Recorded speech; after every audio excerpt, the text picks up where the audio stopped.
Welcome to Range World, the podcast where life, development, leadership, growth, intentionality, and experience come into balance right before your very ears.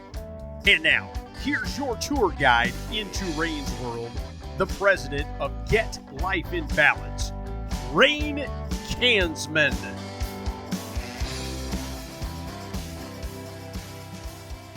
All right, so I want to welcome in Brian Sexton. This is actually the first guest that I'm having on my program. And Brian is a seasoned veteran sales and sales management. He's a territory building customer engagement specialist for over 25 years across 4 different industries. In his career, Brian has won numerous and been nominated for sales awards and overall territory growth, gross profit achievement, the largest customer gained, and has set sales records in his previous companies, still unmatched. Brian has built and managed sales territories from 2 to 25 million in annual revenue and is recognized as a people-first leader. In his spare time, Brian is the husband of 24 years to his wife, Tanya, and is the father of a son, Bryce, a sophomore at the Marshall University. Brian is a minister, singer, musician, guest host, and broadcaster for iHeartMedia in the Huntington, West Virginia, as well as the voice of the Calvary Baptist Academy Patriots.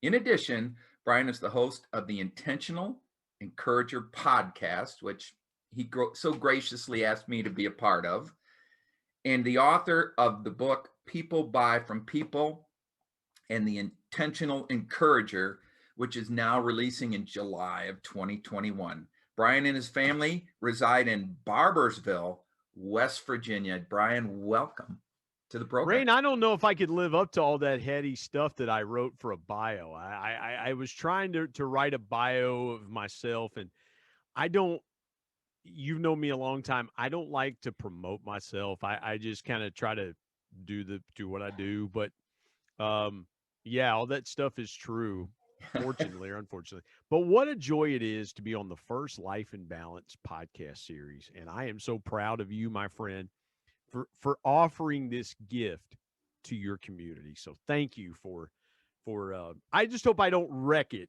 I just hope it's taking off. I hope I just don't crash it horribly to the ground.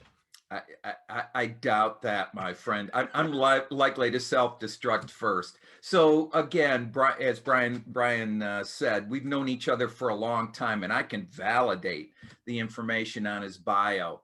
What Brian means to me in sales and in leadership is that he's a giver.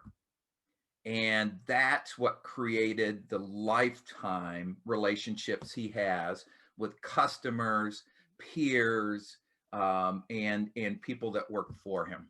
So, Brian, I'm going to have a few questions for you.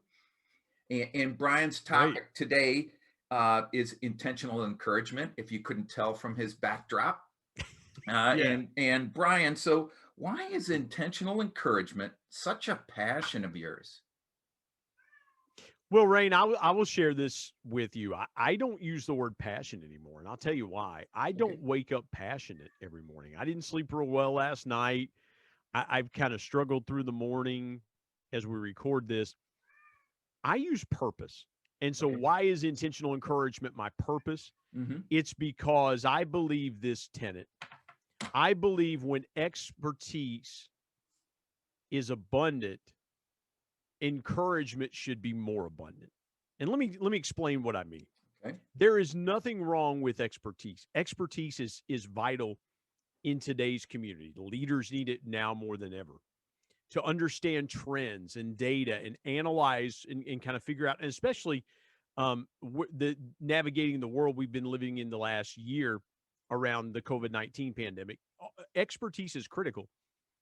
But here's something that I will share with those that are going to watch this video, and that's this, is that when people are facing things that they're facing in life with everything, all the uncertainty, there is an internal window that closes when expertise is just transmitted in volume. Yeah. And so let me tell you what I mean by that. If you've lost a loved one, if you have lost a job, if you have gone through a difficult situation, the first thing people will do is try to give you advice. Your mind is closed to that because of the emotions that you're feeling internally. Hmm. But what happens is encouragement comes and it opens that window.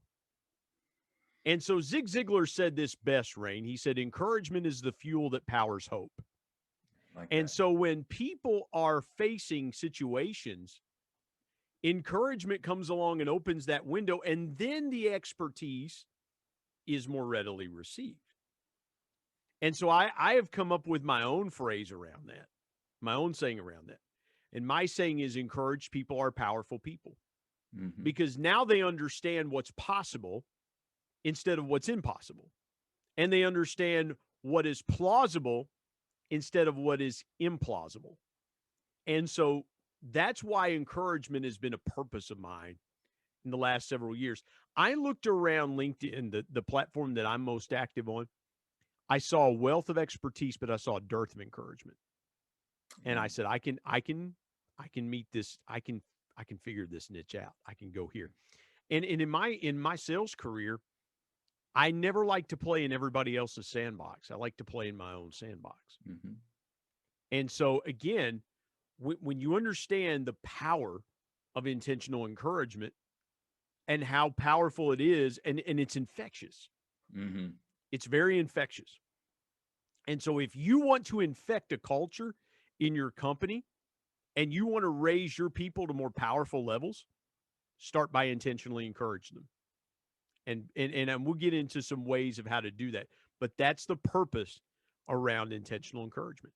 I love that, Brian. And I can tell you firsthand from my experience that this last year, when you asked me to be a part of your Intentional Encourager podcast series, I was not at a place where I felt I was an expert or deserved that opportunity because a lot of business had been lost and I had not been getting people returning my calls. And you know how in a sales Yeah. role where that just drives at you. And so when you asked me to be a part of that, man, that just changed. And I thought, well, okay, yeah, I've got some importance to people. I have some things right to say. And it helped kickstart me back into looking at things from a more positive, right, Well, you've always been an perspective. intentional encourager, Rain. And from the minute I met you, I remember the first time that I met you and you were delivering a training in the company that we worked for. You had such a calming presence about you. I'd never been around someone that was getting ready to deliver training that was so calm and so in the moment and in tune with themselves. And I was 33 years old the first time I met you, 16 years ago. Hmm. And I'll never forget it because I had always been around high energy people, high motor people. Most salespeople that are front facing salespeople are high energy, high motor. Yep. They're always on. And so those were the people that I'd always been around. And you're coming and talking to us about life and balance. And one, you presented something that was a just a unique topic that captivated me, first of all, because I gravitate to unique people. And second of all, I just couldn't believe how just calm you were and just you had a chill, as the kids say, you were chill. You had just that calming presence about you. And I thought, I got to get to know this guy. Wow. And so that's, but you've always been an intentional encourager. And so that's the thing is more people have it within them Hmm. to be intentional encouragers than what they realize. But here's the problem and why people don't intentionally encourage more. It's a function of our society. Yeah. It's a function of we are takers more than we are givers. Yeah. And to intentionally encourage people, you have to give far more than you'll take in. Right. And a lot of people are reticent to follow that kind of philosophy because they simply don't want to go, well, why am I doing all the giving and not getting anything in return? Yeah. And if you want to be a powerful, intentional encourager, you have to understand that it will come. Yeah. The encouragement will come, but it will come in time. Yeah. So more than what I remember this. My wife's grandfather lived next door to us for Mhm. years and years and years. And not far from where I'm recording this, I could literally walk out the door, go about 10 feet. He always planted a garden in our backyard. Big, beautiful garden. He was into his 90s when he Wow. planted that, the last time he planted that garden. The seed he sowed into the ground is countless. Yeah. The fruit he yielded was tangible. Mm-hmm. You have to sow a lot more seed than you reap in fruit and vegetables Yeah. to get what you get, because some seed doesn't take root immediately.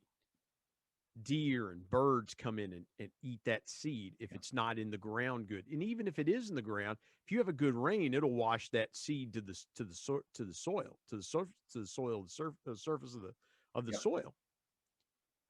He planted so much more seed than what he reaped back, but he was always intentional about planting. And if you're always intentional about planting, you're going to reap in due time. Yeah, and I love that. Again, and I've heard this from you, that when we um, are doing things for others, we are serving others.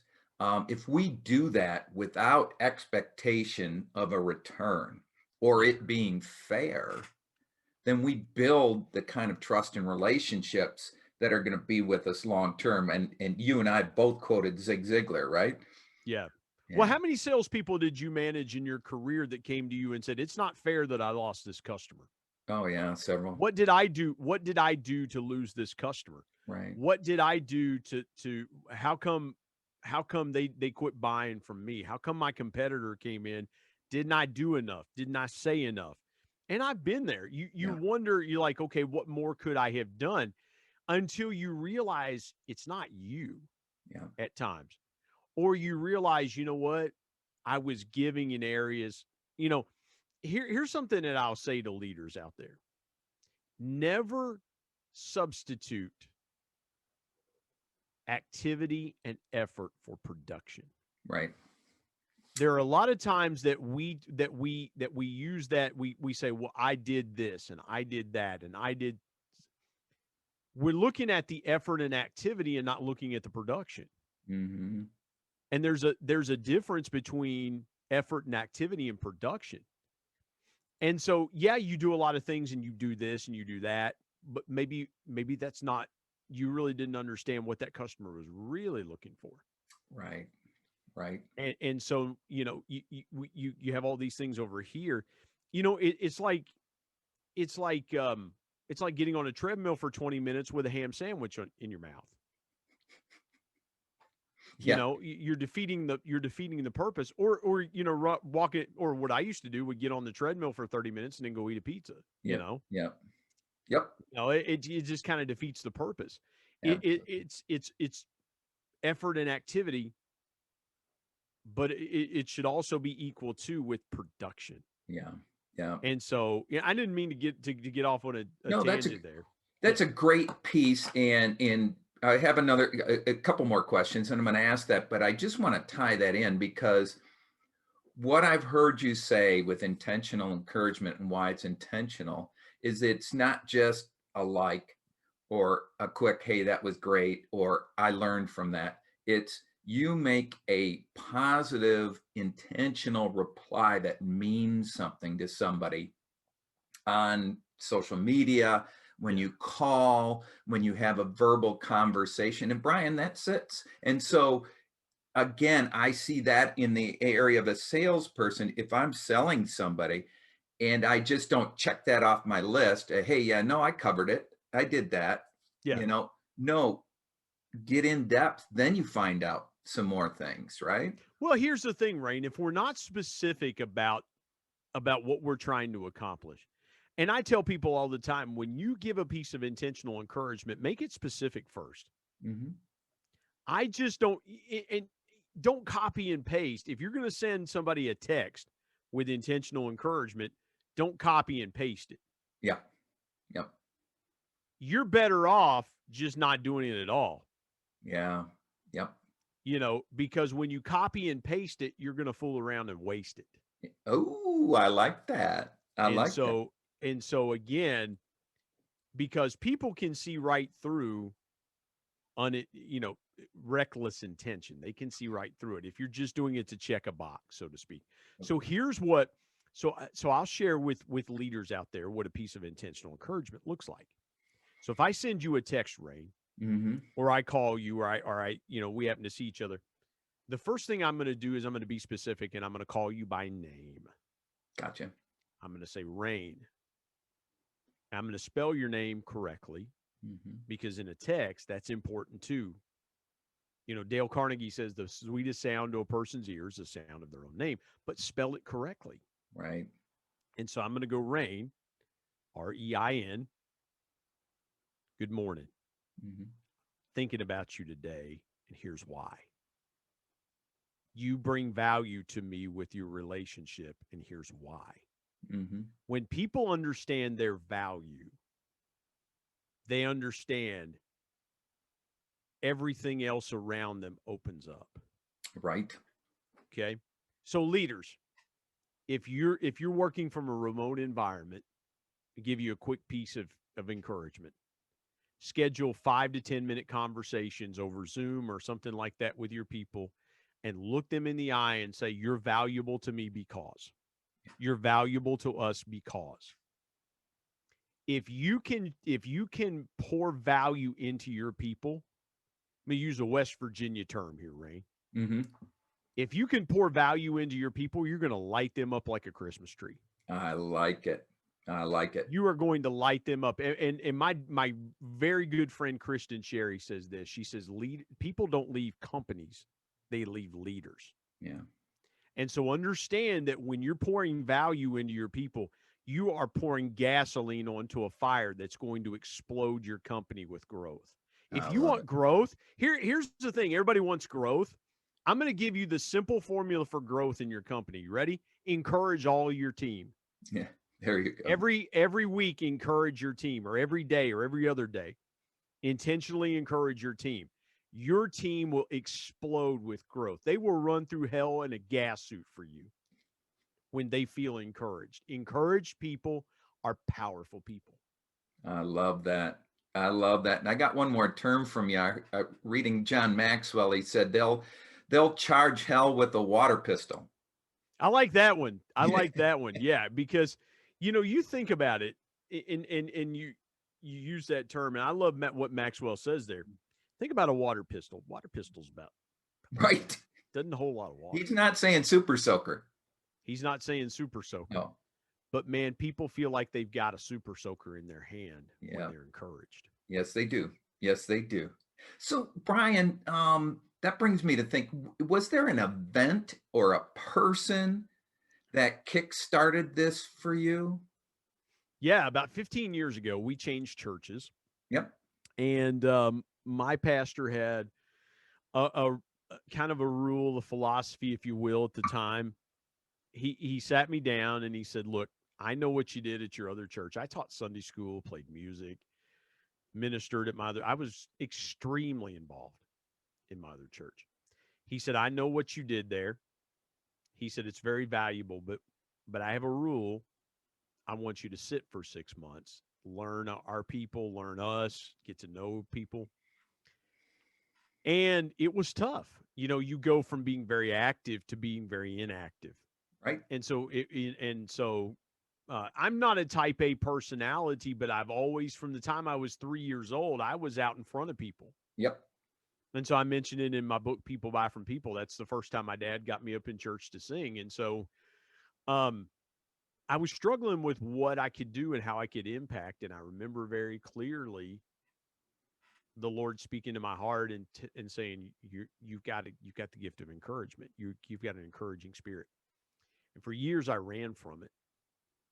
I would practice it off and on, but I had really run from it. And in the last 3 years or so, I have found myself just embracing encouragement because I grew up with an encourager. I Mm. grew up with my dad having supreme confidence in me, and my dad putting me in uncomfortable situations and going, "You can do this. I believe in you." And that encouragement fueled me. One of the greatest pieces, Rain, I'll share this story with you. December 2011. It's a Friday morning, late morning. I'm sitting at home because I worked a job that I worked at night. I would start about noon every day and quit at 8 or 9 o'clock at night. Mhm. Fridays were typically our office days. Phone rings and my dad calls me. I can take you to the spot in the living room, my living room in my house. I can take you just about to the spot. My dad goes, "He talk to you." It's okay. I said, so I sit down and he said, "Son, I need help." It's okay. He said, "I'm trying to pastor a church. I'm trying to work a job." My dad covered parts of 9 states with the company he worked with, small family company here in West Virginia.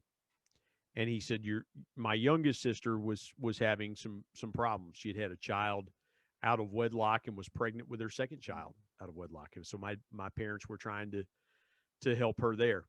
And he said, "I can't do it." He said, "I need help." And he said, "You're the first person I thought of."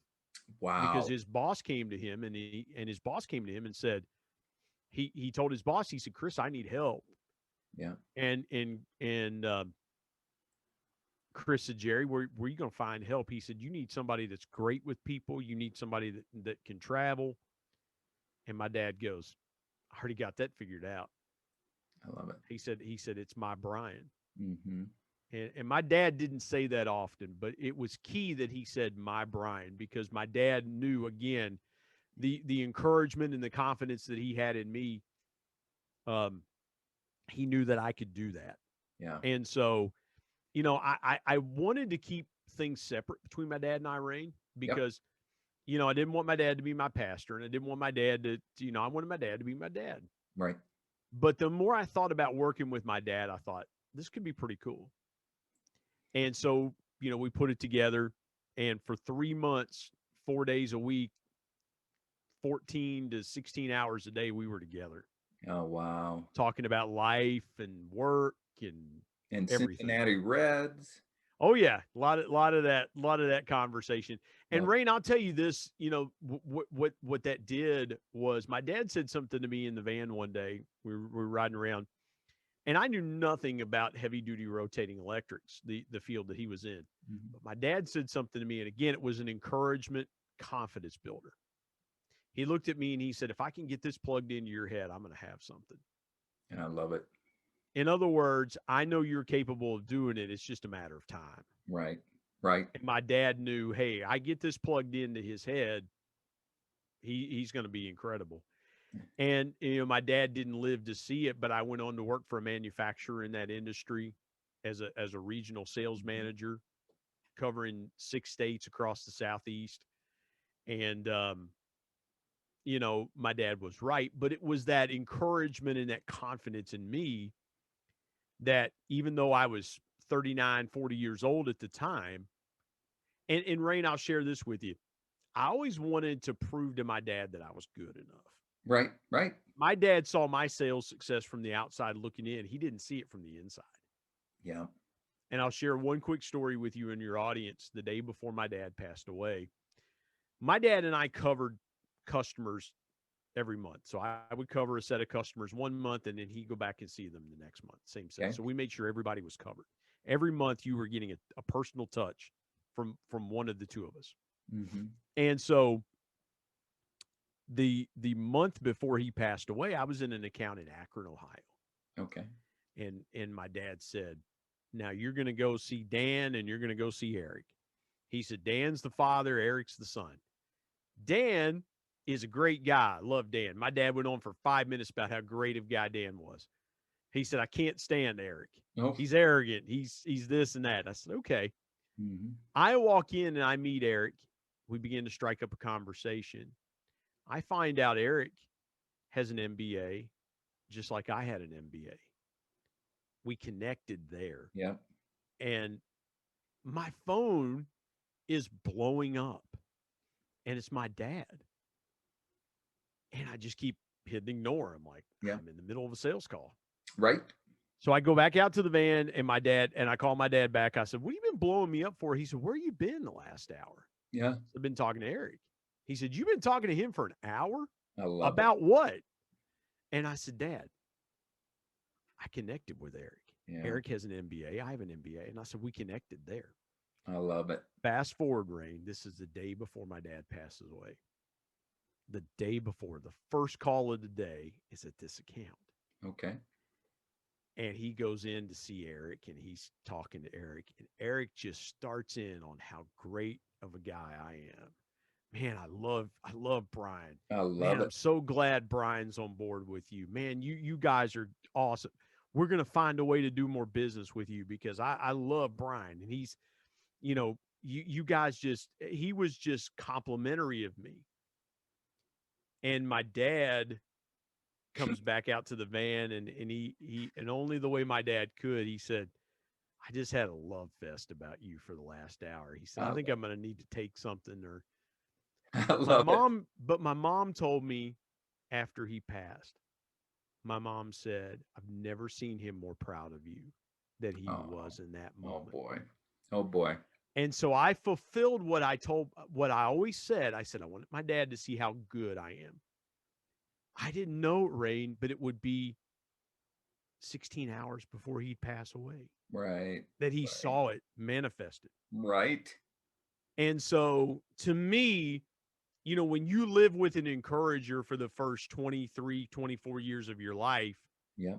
and then you have that encourager for the next 16 as you're carving your own path as a husband and as a father Right. and the other things that I was doing in life, it's hard not to have that just be ingrained in you as who you are.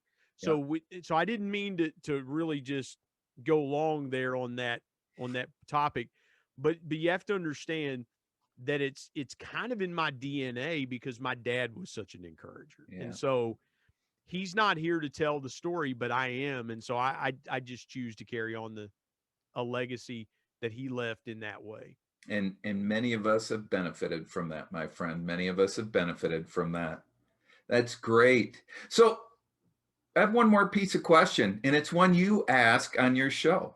Did you just say pizza question? I got One, lost there for a minute. I'm sorry, brother. I know it's getting I'm close sorry, to man. lunch for you. Well, And no, I just, when you can't be in the food business like I was for 15 years right. and just not, just not when somebody says pizza, your eyes just light Right. up. Right. So I have one more question. Hey, you'll appreciate this. And I forgive me for this. You spent a lot of time in the food service world just like I did. I think Congress should pass a law. What's that? I've always said that for every year you spend in food service, you should get 7 years credit. It should be like dog years towards Social Security. Yeah.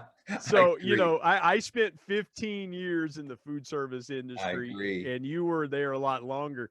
I've always said that. I said somebody should lobby Congress that we should get 7 years credit toward retirement for every year Love it. spent in food service. That my 44 years would add up then, wouldn't it? See, I'm merely but a child in your presence, my friend.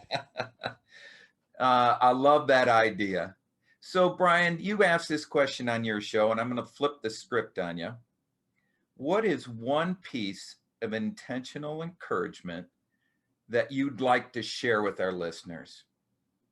I know you've already given us 2 or 3 other ones, but is there another one that you have in mind? Yeah. Here's what I'll say, and it comes from the book People Buy from People. Never forget that people buy connection before they ever make a transaction. And so in leadership, in life, it's all about connection. And I would encourage you, connection goes deeper than hitting a button on Twitter or hitting a button on Facebook or hitting a button on LinkedIn. Yeah. My encouragement would be really strive to connect with more people I like and that. be open to adding people into your life that can become powerful in it.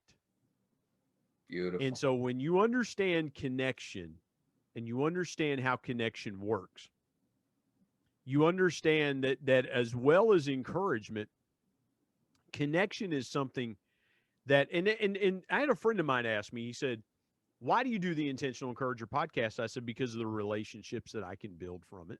Hmm. I mean, Rain, I'll share this with you. We recorded a podcast yesterday. I had on my podcast the former worldwide director of finance for Apple. Wow. How in the world would I ever get to Right. have someone like that on my podcast? But guess what we did afterwards? We exchanged cell phone numbers. I love it. I'm intentional about getting cell phone numbers of people and shooting them text messages. Again, I would just tell people whatever you are doing to connect, change it. Connect person to person, not button to button. I love And, that. and focus in on connection. It will rock your world. I'm telling you, I have had connection that has literally changed my life. I think about my friend Tom Roten, who does a morning talk show in Huntington. Tom's 20th anniversary on the air is coming up, and his wife's asked us to do a little something. She's putting something together for him, and I probably wouldn't be doing a podcast without having filled in for Tom for the last 18 years Yeah, that's true. of doing live radio, and because of that, it opened up doing public address announcing for my son's Christian schools, and so being I tell people for 4 years I had the best seat in the house. I love that. Had the I best love seat that. in had the best seat in the house, and so it helped. The people say, "Well, you've got a tremendous voice and things like that," and I said, "Well, it wouldn't be that way if I hadn't worked it and had the opportunity to work it and things like that." So never underestimate. My biggest piece of intentional encouragement in a nutshell is never underestimate the power of connection. I love that. I love that, buddy. So, with that note, people, you need to listen to some of Brian's podcasts. He's well over 100 podcasts out there. And Brian, where can people find those? Rain, they can find those wherever they consume podcast, iHeartRadio, the iHeartRadio app, Apple Podcasts, Spotify, Google Play. Um, we might be on Pandora, but those are the big ones. Podbean distributes it. So there are a lot of these podcast players like Podcast Republic. You can find it there. Wherever you consume podcasts, just search the Intentional Encourager podcast. Comes right up. I And love so that. it's the teal logo and it comes right up. And so that's where folks can find it. We have a YouTube channel. Just search the Intentional Encourager podcast and you can watch them. All of the podcasts, all the way back, with the exception of the first two, which were audio only, are on YouTube, or they should be on YouTube. Even Rain's podcast, you can go back and see Rain tell his story. Um, I would encourage them to listen to your story because I want them to hear your story about how life and balance came into you and the singular moment that you tell so eloquently and so vividly about how it came into view for you. And it's powerful. And be Well, sure thank you you. catch Rain's podcast. And we've got dynamite podcast coming. I mean, what we've got coming is it'll blow you away. The Yeah, I the love guests it. that we have coming. We record a couple podcasts a day. Um, there's something really cool that Rain's a part of as well too. It's the People Buy from People series inside of that, which Rain was an endorser of the book People Buy from People. And so we did a podcast where Rain talks about uniqueness. You're going to want to watch that podcast or consume that one. Rain just hits a ton of notes on that. And so yeah, People Buy from People. Hey, by the way, I haven't told you this, Rain, so I'm gonna tell people now.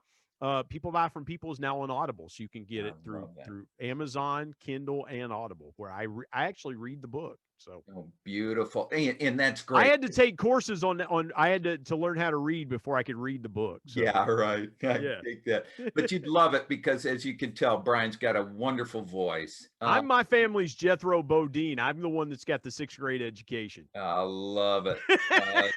Nah, we already heard the MBA. We're not buying that. So people buy from people, just so people know, also is not about sale. I mean, it is, but it's about relationships. So you don't have to be in sales to want to read that book. You mean Please this do one that. right here? That's the one. I love it. So Brian, thank you so much for sharing your time with me. Again, you're a blessing to those that get to meet you and work with you, which is a lot of folks today. So thank you for being my first guest. I really appreciate it, and I appreciate the message that you shared with my listeners. Rain, your friendship is a gift, and you are truly an inspiration to me and a lot of people out there because of the unique way that you approach things and just the consistent way you have been for the last 16 years that I've known you. And it's my honor to share time with you and your audience on this video podcast series. Thank you, my friend. Appreciate you. This has been another leadership lesson from Rain's World. If this kind of learning whets your appetite, leaving you wanting for another helping of this kind of content, visit me at getlifeandbalance.com.